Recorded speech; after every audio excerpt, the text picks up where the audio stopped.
Vladimir Poutine avait déjà fait du conflit ukrainien un conflit mondial. Moscou viole nos frontières pour assassiner des opposants, manipule les élections en Roumanie, en Moldavie, organise des attaques numériques contre nos hôpitaux et tente de manipuler nos opinions.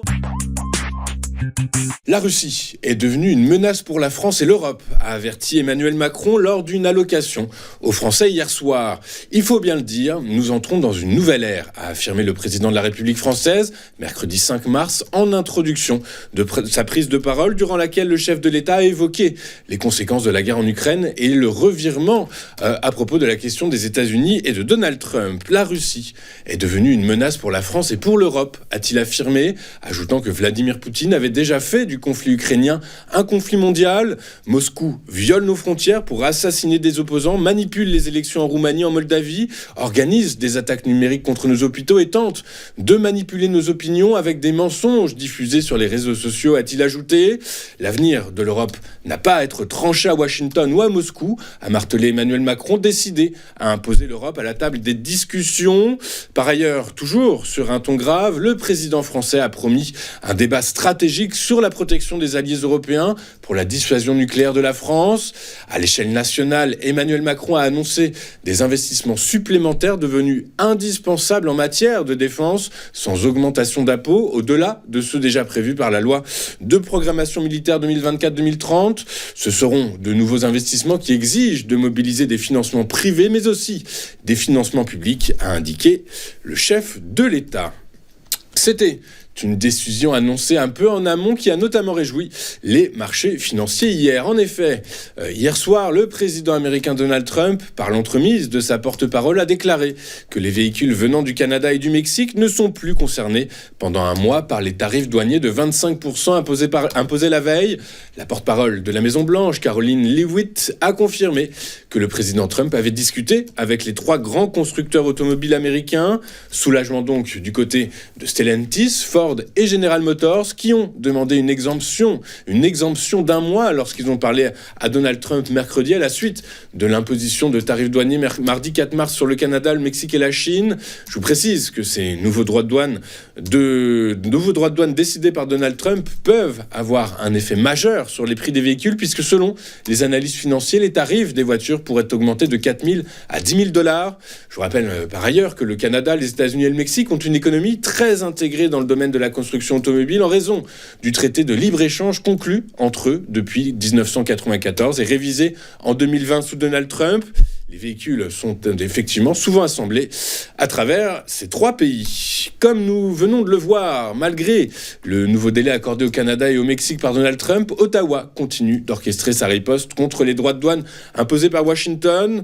En effet, après avoir riposté en imposant des taxes douanières elles aussi de 25%, le Canada a déposé plainte devant l'Organisation mondiale du commerce contre les droits de douane instaurés par l'administration Trump. Une information confirmée hier par l'OMC. Un dépôt de plainte qui intervient alors que le gouvernement américain ouvre la porte à un compromis avec ses 2 voisins, comme on vient de le voir. Interrogé sur Fox News, le secrétaire au commerce Howard Lindvin avait déclaré en effet que l'administration Trump pourrait annoncer, et elle l'a fait, une solution pour l'allègement des droits de douane sur les produits canadiens et mexicains couverts par l'accord de libre-échange nord-américain. Pour autant, il est intéressant de noter que lors de son discours sur l'état de l'Union devant le Congrès, Donald Trump n'a montré aucun signe de recul de sa stratégie. Au chapitre monétaire, le président Trump a lancé un avertissement au Japon et à la Chine concernant leurs pratiques de dévaluation monétaire, des stratégies qui selon lui sont préjudiciables aux États-Unis, des accusations immédiatement démenties par le ministre nippon des Finances, Katsunobu Kato, qui a déclaré que Tokyo n'adoptait pas de politique visant directement à affaiblir le yen. Quant au ministre de l'économie nippon, Ryataro Asakawa, il a précisé que le Japon n'intervient sur les marchés d'échange que pour éviter les mouvements erratiques de marché. Toujours est-il que les commentaires du président américain ont immédiatement suscité des réactions sur le marché d'échange avec une chute du dollar par rapport au yen.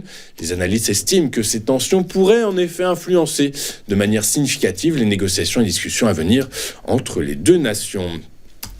Enfin, au chapitre du commerce international, c'est une nouvelle qui est passée sous les radars mais qui a toute son importance, puisque 2 ports situés près du canal de Panama et détenus par le géant hongkongais Hutchison vont être cédés à un consortium américain mené par la société d'investissement BlackRock.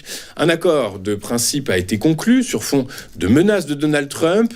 Le consortium américain, constitué notamment de Global Infrastructure Partners et de la société Terminal Investment, a prévu de débourser près de 19 milliards de dollars pour l'achat des ports près du canal de Panama du groupe CK Hutchison. Les parties sont entrées dans une période de négociation exclusive de 145 jours, ont-ils précisé dans un communiqué commun. Toujours est-il que ce projet de cession intervient au moment où Washington ne cesse de dénoncer, depuis le retour de Donald Trump au pouvoir en janvier, une supposée emprise chinoise sur le canal de Panama. Or, je vous rappelle que les États-Unis et la Chine sont les 2 principaux utilisateurs de ce passage reliant les océans Pacifique et Atlantique, par lequel transite 5% du commerce maritime mondial. Avant de faire un point sur les performances des principaux actifs mondiaux, regardons ce à quoi les investisseurs seront attentifs aujourd'hui. Et au-delà des tensions commerciales mondiales qui s'intensifient, la séance d'aujourd'hui sera principalement marquée par la décision de politique monétaire de la Banque Centrale Européenne, la BCE, qui a abaissé ses taux à 5 reprises depuis juin dernier et qui devrait, selon toute vraisemblance, annoncer un nouveau tour de vis de 25 points de base, et ce quand bien même la zone euro fait face au repli de l'inflation sur fond de ralentissement de la croissance économique. Mais pour autant, la stratégie de la BCE pour la suite de l'exercice 2025 s'avère plus délicate à anticiper sur fond d'exacerbation des tensions commerciales mondiales. Au-delà de la politique monétaire, les investisseurs surveilleront également les PMI de février pour la zone euro, l'Allemagne et la France. Regardons maintenant ce qu'il s'est passé sur les principales places financières de la planète hier. Et en Europe, les investisseurs ont salué tout à la fois le méga plan de relance allemand et les éventuelles exceptions aux droits de douane imposés par Donald Trump aux produits canadiens et mexicains. Je vous rappelle que les partis conservateurs et social-démocrates allemands qui négocient la formation du futur gouvernement ont annoncé mardi dernier vouloir réaliser des investissements sans précédent de plusieurs centaines de milliards d'euros pour renforcer la défense et l'économie du pays. Par ailleurs, Washington a semblé temporiser hier sur les sujets des droits de douane imposés par Donald Trump aux produits canadiens et mexicains, en ouvrant la porte à une certaine exemption au lendemain de leur entrée en vigueur. Je vous rappelle que tout ça, c'était effectivement avant que Washington annonce que le secteur automobile canadien et mexicain était sujet à ces exemptions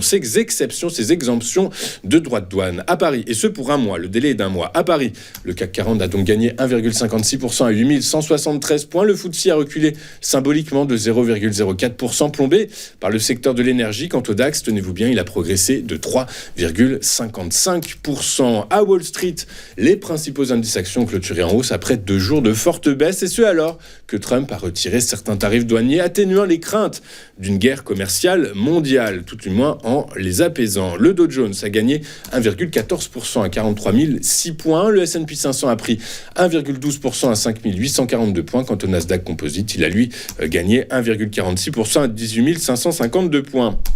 En Asie ce matin, les principaux indices actions de la zone ont clôturé en hausse après que le président américain Donald Trump a reporté les tarifs douaniers sur certains constructeurs automobiles. Le Nikkei a augmenté de 0,77% pour clôturer à 37 704 points, tandis que le Topix a grimpé de 1,22% pour terminer la journée à 2 751 points. L'indice Hang Seng de Hong Kong a gagné, lui, 2,47% à l'ouverture, tandis que le CSI 300 de la Chine continentale a gagné 0,6% après que Pékin a annoncé hier son intention d'augmenter son déficit budgétaire à environ 4% du PIB, une augmentation rare qui marque un changement significatif de paradigme dans la politique économique du pays. Sur le marché des changes, le quoi qu'il en coûte allemand a provoqué la flambée de l'euro hier, qui a gagné 1,41% à 1,077 $, soit son niveau le plus élevé depuis novembre 2024.